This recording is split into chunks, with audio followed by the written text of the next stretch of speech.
అభయ TV వీక్షకులకు స్వాగతం. వార్తల్లోకి వెళ్తే ముందుగా, మిత్రమా, వినయం లేని విద్య, సుగుణం లేని రూపం, సదుపయోగం కాని ధనం, పరోపకారం చేయని జీవితం వ్యర్థమైనది. వార్తల్లోని ముఖ్యాంశాలు. జనసేన తెలుగుదేశం కలయిక మా స్వార్థం కోసం కాదు, నారా చంద్రబాబు నాయుడు. ఈ సభ నిరుద్యోగుల భరోసా కోసమే, రేవంత్ రెడ్డి.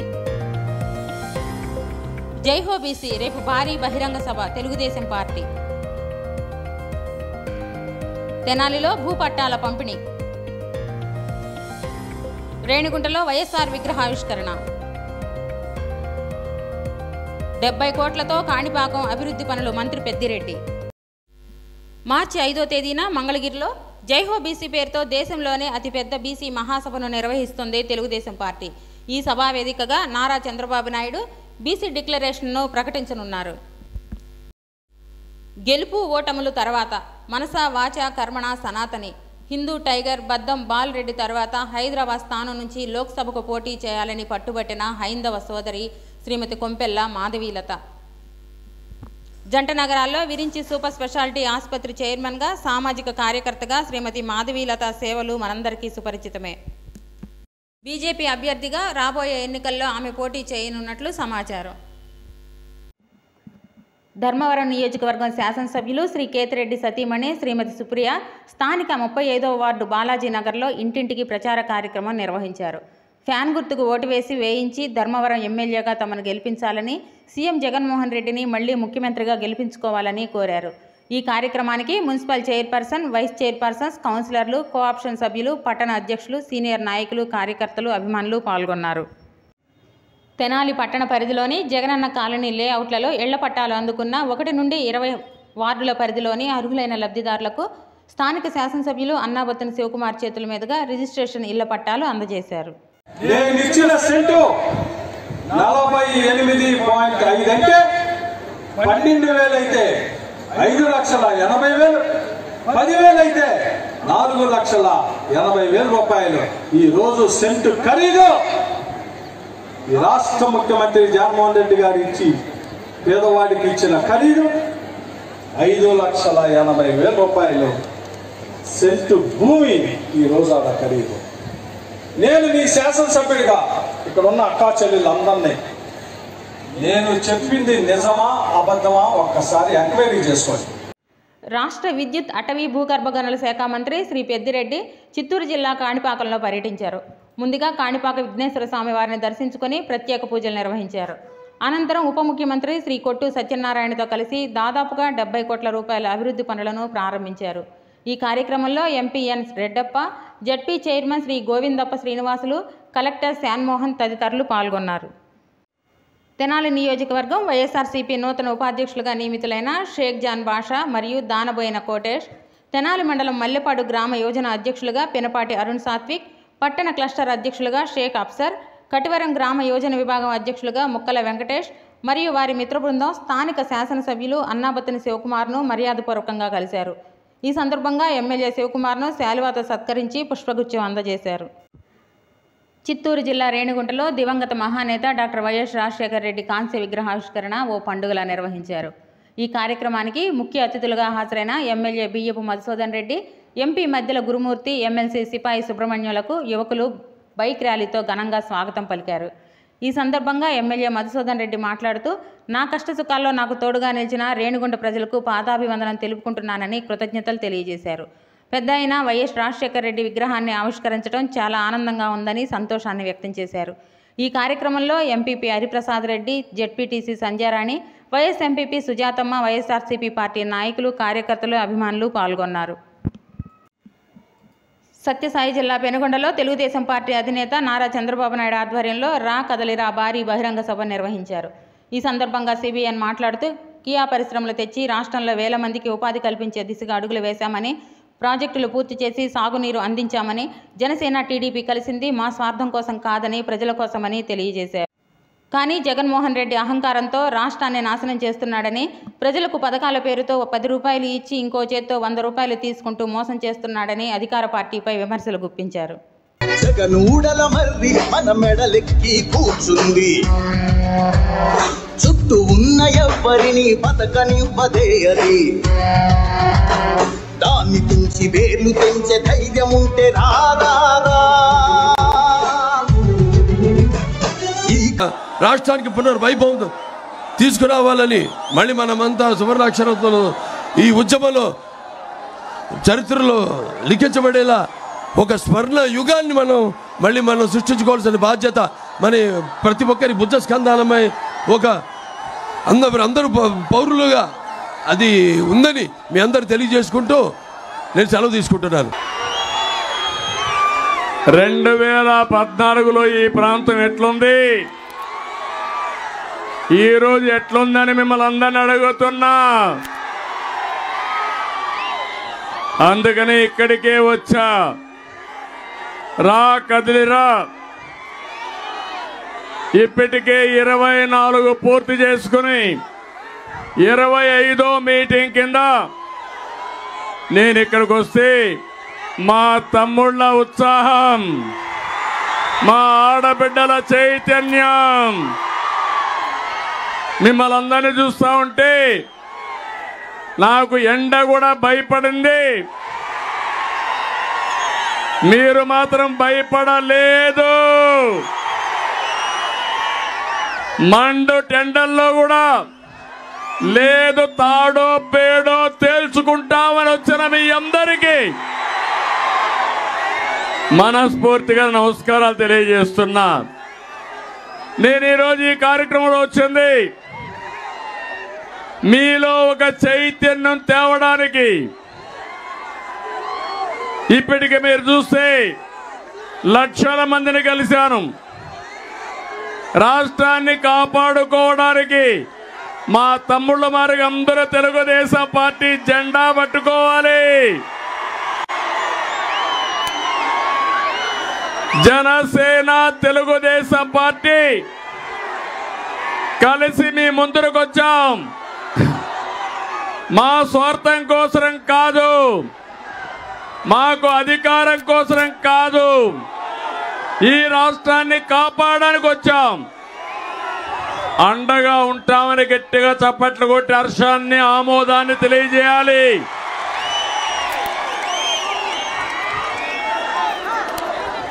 నలభై సంవత్సరాలుగా సభలు పెట్టాను, పర్యటనలు చేశాను. మీటింగులు నాకేం కొత్త కాదు. కానీ ఈరోజు మీ ఉత్సాహం చూస్తా ఉంటే కసితో ఉన్నారు మీరంతా, ఆగ్రహంగా ఉన్నారు మీరంతా. సైకోని ఇంటికి పంపించడానికి సిద్ధమా అని మిమ్మల్ని అడుగుతున్నా. బంగారు లాంటి రాష్ట్రాన్ని భస్మాసురులు నాశనం చేస్తా ఉంటే యువత ఉపేక్షిస్తారా తమ్ముళ్ళు అని మిమ్మల్ని అడుగుతున్నా. అహంకారంతో విధ్వంసంతో రాష్ట్రాన్ని సర్వనాశనం చేసిన సైకోని ఇంటికి పంపించే సమయం ఆసన్నమైంది.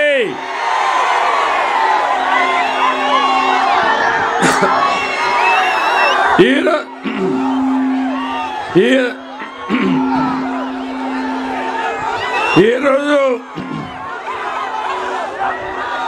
సంక్షోభంలో ఉన్న రైతును ఆదుకోవడం కోసం, మీ బిడ్డల ఉద్యోగాల కోసం, మహిళల రక్షణ కోసం, యువత భవిష్యత్తు కోసం, బడుగు బలహీన వర్గాల ఆత్మ గౌరవం కోసం, బాధుడు లేని సంక్షేమం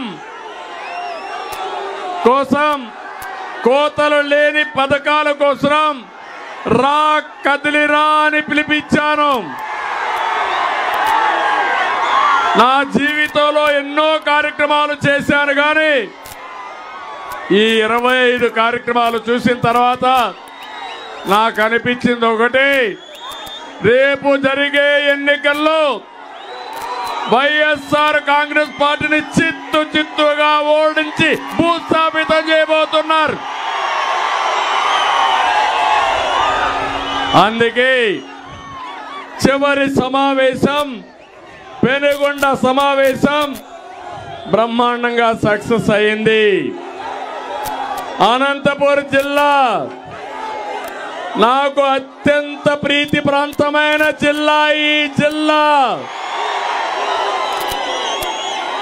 అందుకోసం మీరు చూస్తే అడుగడుగున మన పాలన ఈ జిల్లాలో కనపడుస్తుంది.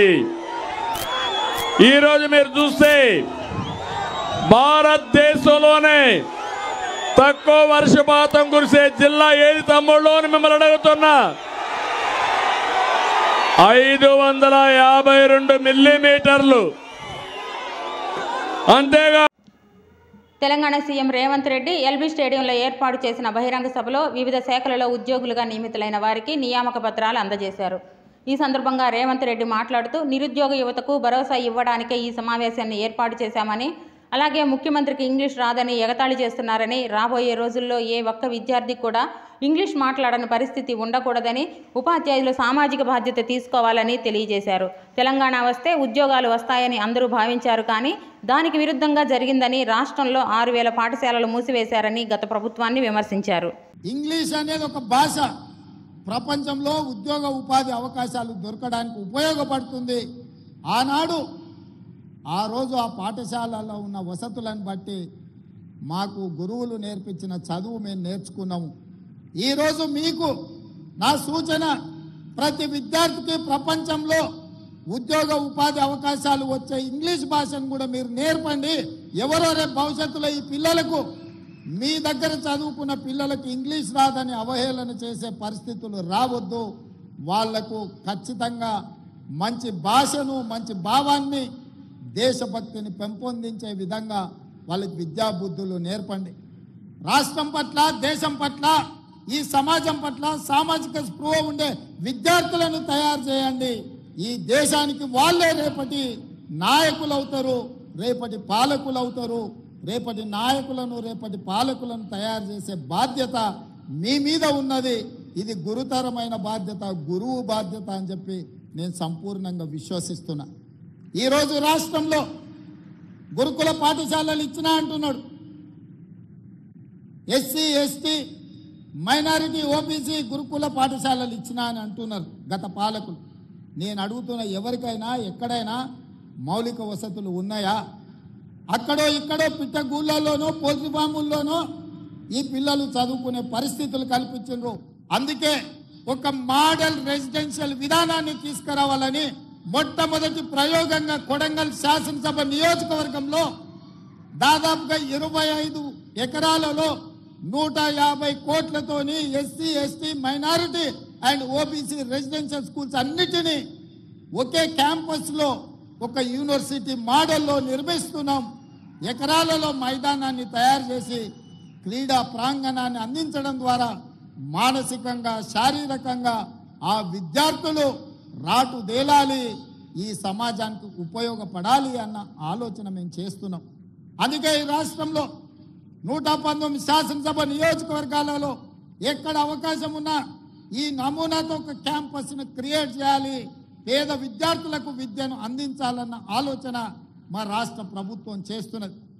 ఇదే కాదు, ఆనాడు ప్రతి కిలోమీటర్కు సింగిల్ టీచర్ పాఠశాల, ప్రతి 3 కిలోమీటర్లకు ప్రాథమిక పాఠశాల, ప్రతి 5 కిలోమీటర్లకు ప్రాథమికోన్నత పాఠశాల, ప్రతి 10 కిలోమీటర్లకు ఒక హై స్కూల్, ప్రతి మండలంలో జూనియర్ కాలేజు, ప్రతి నియోజకవర్గంలో డిగ్రీ కాలేజు, ప్రతి రెవెన్యూ డివిజన్లో ఇంజనీరింగ్ కాలేజ్, ప్రతి జిల్లాలో మెడికల్ కాలేజ్ అండ్ యూనివర్సిటీలను ఇవ్వాలన్న విద్యా విధానంతో ఆనాడు కాంగ్రెస్ పార్టీ 2004 నుంచి 2014 వరకు పేదలకు విద్యను అందించే ప్రయత్నం చేసింది.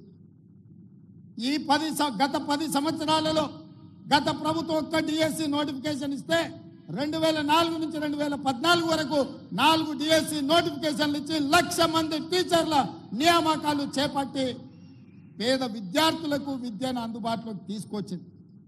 మరి గత ప్రభుత్వం దాదాపుగా సింగిల్ టీచర్ పాఠశాలలు రేషనలైజేషన్ పేరు మీద ఈరోజు 6,000 పైచిలకు పాఠశాలలను మూతవేసి పేదలకు, దళితులకు, గిరిజనులకు, వెనుకబడిన ప్రాంతాల యొక్క పేదల పిల్లలకు విద్య అందకుండా విద్యకు దూరం చేసి బర్రెలను కాసుకున్న వాళ్ళు బర్రెల్నే కాసుకోవాలి, గొర్రెల్ని పెంచుకున్నవాడు గొర్రెల్నే కాసుకోవాలి, చేపలు పట్టుకునేటోడు చేపలే పట్టుకోవాలి, చెప్పులు కుట్టుకునేటోడు చెప్పులే కుట్టుకోవాలనే పథకాలు తీసుకొచ్చే ప్రయత్నం చేసింది.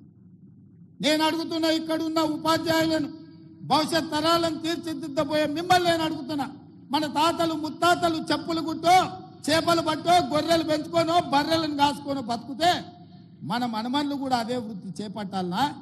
లేకపోతే వాళ్ళు చదువుకొని డాక్టర్లు, లాయర్లు, ఇంజనీర్లు, ఐఏఎస్లు, ఐపీఎస్లు కావాలన్నా? మీరు ఆలోచన చేయండి. ఈ ప్రభుత్వంలో వాళ్ళు భాగస్వాములు కావద్దా? ఇంకా వాళ్ళ జీవితాలు గొర్రెల బర్రెల చుట్టూతోనే తిరగాలనా అని నేను అడుగుతున్నా. గత ముఖ్యమంత్రి గారు పెంచుకున్న, వాళ్ళ మనవడు పెంచుకున్న పెంపుడు కుక్క చచ్చిపోతే డాక్టర్ మీద క్రిమినల్ కేసులు పెట్టి బంజారాహిల్స్ పోలీస్ స్టేషన్లో లోపలేపించారు. వాళ్ళ పెంపుడు కుక్కకు జ్వరం వస్తే డాక్టర్ చూడలేదని ఆ వెటర్నరీ డాక్టర్ల మీద కేసులు పెట్టారు. మరి ఇలా ఉద్యోగాలు రాక వందలాది మంది విద్యార్థులు ఆత్మహత్యలు చేసుకుంటుంటే వాళ్ళను ఊరేయాలనా లేదా? మీరు ఒక్కసారి ఆలోచన చేయండి. మీరు పెంచుకున్న బొచ్చు కుక్కకున్న విలువ పేదోడి బిడ్డల ప్రాణాలకు లేదా అని చెప్పి మేము సభాముఖంగా నేను మీ ద్వారా ప్రశ్నించదలుచుకున్నాను. ఆలోచన విధానం, పాటిస్తున్న విధానం ఫ్యూడల్ విధానం. ఫ్యూడల్ విధానంలో మార్పు రావాలి. పేదవాడికి విద్య చేరాలి. విద్య ఒక్కటే మన జీవితాలలో వెలుగు నింపుతుంది. చదువుకోవడం ద్వారా ఈ ప్రపంచానికే మనము ఏదైనా కావచ్చు, ఎక్కడికైనా చేరవచ్చు. దానికి మీరే బాధ్యత వహించాలి. మీరు ఖచ్చితంగా దిశగా ప్రయాణించాలి. మీరు ఈరోజు తీసుకునే నియామక పత్రం మీ జీతభత్యాల కోసం చేస్తున్నామని మీరు అనుకోకండి.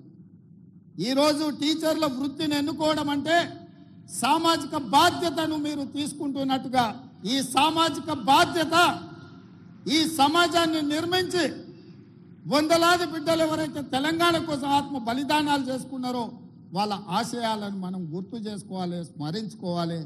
వాళ్ళు ఏ ఉద్దేశంతో, ఏ ఆలోచనతోని, ఏం ఆశించి త్యాగాలు చేసిండ్రో ఆ త్యాగాల పునాదుల మీద ఏర్పడ్డ ఈ తెలంగాణ రాష్ట్రం, ఆ త్యాగాలను కొనసాగించాల్సిన బాధ్యత మన అందరి మీద ఉన్నది. ఇవాళ ఈ నియామక పత్రాలు మేము కష్టపడితే కాదు, మా అధికారులు అహర్నిశలు కష్టపడి కోర్టు కేసులను పరిష్కరించి చిక్కుములను అన్నిటిని విప్పి అహోరాత్రులు మా అధికారులు కష్టపడ్డారు.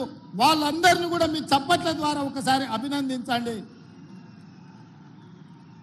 ఇవాళ ఇక్కడ ఏ తప్పిదం లేకుండా, ఎవరికి నష్టం జరగకుండా మీ ఉద్యోగ నియామకాల పత్రాలు ఈరోజు మీ చేతికి ఇస్తున్నామంటే మా అధికారుల కృషి కూడా ఉన్నది. యథా రాజా తదా ప్రజ అన్నారు. మాకు మా మంత్రివర్గ సహచరులకు చిత్తశుద్ధి ఉంది. మీకు ఉద్యోగాలు ఇవ్వాలన్న ఆలోచన ఉంది. మీ పట్ల మాకు సానుభూతి ఉంది. మిమ్మల్ని మేము మా కుటుంబ సభ్యులుగా ఈరోజు ఎల్బీ స్టేడియం మీ ఇంటికి, ప్రతి వాళ్ళ ఇంటికి మేము పంపించవచ్చు నియామక పత్రం.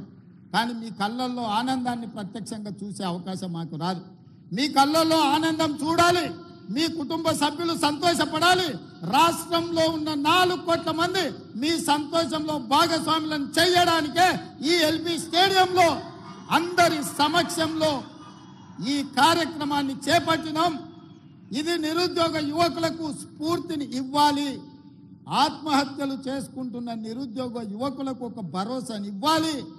మా ప్రభుత్వం వచ్చింది, మా ఉద్యోగాలు వస్తాయనే ఒక నమ్మకాన్ని కల్పించడానికి ఈ కార్యక్రమాన్ని మేము చేపట్టినాం. ఈ కార్యక్రమం ప్రచారం కోసం కాదు. ఈ కార్యక్రమం లక్షలాది మంది నిరుద్యోగ యువకులకు విశ్వాసాన్ని, నమ్మకాన్ని కలిగించడానికి ఈ కార్యక్రమాన్ని మేము తీసుకున్నాము. మిత్రులారా, భవిష్యత్తులో కూడా తెలంగాణ పబ్లిక్ సర్వీస్ కమిషన్ కంప్లీట్గా ప్రక్షాళన చేసినాం. గ్రూప్ 1 నోటిఫికేషన్లు 563 ఖాళీల భర్తీల కోసం నోటిఫికేషన్ ఇచ్చినాం. దాదాపుగా మెగా డిఎస్సి నోటిఫికేషన్ ఇచ్చినాం. 11,604 ఉద్యోగ నియామకాలు, టీచర్లను కూడా నియామకాలు చేపట్టబోతున్నాం. అందుకే ఈరోజు రకరకాల వాళ్ళు రకరకాల మాటలు చెప్తుంటారు. కానీ జరుగుతున్న పరిణామాలను అంచనా వేసే శక్తి మీకు ఉన్నది. ఆలోచన చేయండి. ఈ ప్రభుత్వం మీకోసం ప్రయత్నం చేస్తుందా లేదా? ఈ ప్రభుత్వం పేదల యొక్క ఆలోచన పంచుకుంటుందా లేదా, ఈ ప్రభుత్వం పేదలను కలుస్తున్నదా లేదా, ఈ ప్రభుత్వంలో ప్రజాపాలన జరుగుతున్నదా లేదా, ప్రజల వద్దకే పరిపాలన తీసుకొచ్చినమా లేదా, గడీలలో బందీ అయిన ప్రభుత్వాన్ని గడీలు బద్దలు కొట్టి గ్రామాలకు తీసుకొచ్చినమా లేదా, ఈ 3 నెలల పరిపాలనను నేను అంచనా వేసుకొని రేపు భవిష్యత్తులో తీర్పు ఇవ్వమని నేను అడుగుతున్నా. రేపు జరగబోయే ఏ ఎన్నికలైనా మా పరిపాలన మీద, మా నిర్ణయాల మీద, మేం చేస్తున్న నియామకాల మీదనే మీరు తీర్పునివ్వండి, మీరు ఆలోచన చెయ్యండి. ఇక్కడ విన్నది గ్రామాలకు వెళ్ళి చర్చించండి. మేము చెబుతున్న మాట వాస్తవమా కాదా, ఇవాళ ప్రజలకు స్వేచ్ఛ వచ్చిందా లేదా మీరు ఒక్కసారి ఆలోచన చేయండి. ఒకనాడు మంత్రులు ఎవరైనా మిమ్మల్ని కలిసేటోళ్ళ? ఎప్పుడైనా మీరు ముఖ్యమంత్రిని చూసిండ్రా? ఎప్పుడైనా ముఖ్యమంత్రి ఎవరైనా కలిసిండా? ఇవాళ పరిస్థితి ఉందా? మీరు ఎవరైనా రేవంత్ అన్న అంటే ఏందమ్మా అని వెనక్కి తిరిగి మాట్లాడుతున్నా కదా. మీ అభిమానంతోనే కదా ఇక్కడ ఉన్నది. ఈ అవకాశం మీరు ఇచ్చిందే కదా, మా తాతనో ముత్తాతనో ఇచ్చింది కాదు కదా, మా తాతలు ఇచ్చిన ఆస్తి కాదు కదా ఇది. అందుకే ఈరోజు మా ప్రభుత్వం, మా మంత్రివర్గ సహచరులు పేదలకు అండగా నిలబడాలన్న ఆలోచనతోటి నిరంతరం మేము పనిచేస్తున్నాము. ఇంకా చెయ్యాలన్న ఆలోచన మాకుంది. మీ ప్రోత్సాహం ఉండాలి, పెద్దల ఆశీర్వాదం ఉండాలి, మిత్రుల యువమిత్రుల సహకారం ఉండాలి. 35 సంవత్సరాలు రాబోయే కాలంలో ఈ దేశ సంపదను తీర్చిదిద్దే అవకాశం మీ చేతుల్లో ఉంది. ఒక మంచి సంపదను సృష్టించండి. ఇవాళ చాలా దగ్గరలో చూస్తున్నాం, యువత డ్రగ్స్ వైపు, గంజాయి వైపు, వ్యసనాల వైపు పోతున్నారు.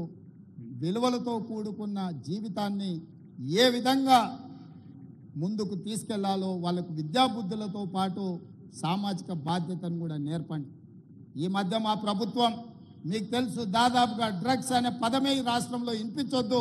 గంజాయి మొక్కలు ఏమున్నా తెలంగాణ తులసివనంలో గంజాయి మొక్క ఎక్కడున్నా కూకటి వేళ్లతో పీకేయండి అని చెప్పి మా పోలీస్ అధికారులకు ఆదేశాలు ఇచ్చిన మన భవిష్యత్తులో మన పిల్లలు ఎవ్వరు కూడా వ్యసనాల బారిన పడొద్దు అన్నదే మా ఆలోచన.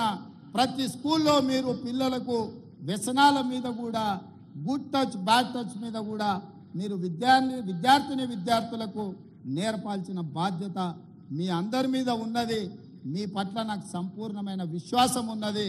ఖచ్చితంగా భవిష్యత్ తరాలను మీరు నిర్మిస్తారన్న నమ్మకంతో మరొక్కసారి 6546 ఉద్యోగ నియామకాలు ఇద్దామనుకున్నాం. ఎమ్మెల్సీ ఎన్నికల కోడ్తోని కొన్ని నియామకాలు ఆగినాయి. ఈరోజు 5192 ఉద్యోగ నియామకాలు ఇక్కడ చేపట్టబోతున్నాం. మిగతా వాళ్ళకు కూడా కోడ్ కంప్లీట్ కాగానే వాళ్ళ పత్రాలు వాళ్ళ ఇంటికి చేరుతాయి. వాళ్ళందరూ కూడా మంచి భవిష్యత్తుతోటి తెలంగాణ రాష్ట్ర పునర్నిర్మాణంలో, విధ్వంసమైన తెలంగాణ నిర్మించుకోవడంలో మీ అందరి సహకారం ఉండాలని కోరుకుంటూ మీ అందరి దగ్గర సెలవు తీసుకుంటున్నా. జై హింద్ మిత్రులారా. ఏ ఛానల్లో రాని వార్తలను మీకు అందించడమే మా అభయ్ టీవీ ఛానల్ యొక్క ప్రత్యేకత. మా అభయ్ టీవీ ఛానల్ ప్రతిరోజు వార్తా విశేషాలను చూస్తూనే ఉండండి. This is Abhay TV channel. Don't miss it.